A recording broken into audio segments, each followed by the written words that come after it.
आई म्हणाली, नरेंद्र ती पलीकडे पडलेली सुरी माझ्या हातामध्ये दे. त्यावेळेस नरेंद्र पडदिसनी गेले आणि ती सुरी टोकदार भाग त्यांच्या हातामध्ये घेतला आणि लाकडाचा भाग आईकडे लगेच पुढी केला.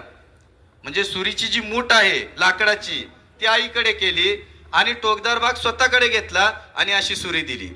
दिल्यानंतर आईने ती सुरी घेतली आणि प्रेमाने म्हटले, तू माझ्या परीक्षेमध्ये पास झाला, तू जगात संपूर्ण ठिकाणी आपल्या भारत देशाची सनातन धर्माची हिंदू धर्माचा प्रचार नक्की करू शकतो, सर्वांना तू प्रेम देऊ शकतो, जगामध्ये शांततेचा संदेश तू देऊ शकतो.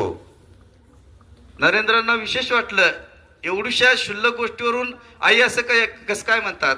आईनं विचारलं, असं काय म्हणते तू, एवढीशी क्षुल्लक गोष्ट तर मी केली. अरे बरोबर आहे, परंतु तुझ्या जागी दुसरा कोणी असता तर स्वतःला ती धारदार शस्त्र लागू नये म्हणून लाकडी मूठ हातात घेतली असती आणि टोकदार भाग हा माझ्याकडे सुद्धा करू शकला असता. परंतु तसे न करता दुसऱ्याला कुठलीही इजा न होता आपल्याला झाली तरी चालेल असा विचार करून ज्यावेळेस ती सुरी माझ्याकडे तू केली त्याच वेळेस मी ओळखलं की नक्कीच तू प्रचारक प्रसारक हा हिंदू धर्माचा करू शकतो आणि जगामध्ये शांततेचा संदेश देऊ शकतो.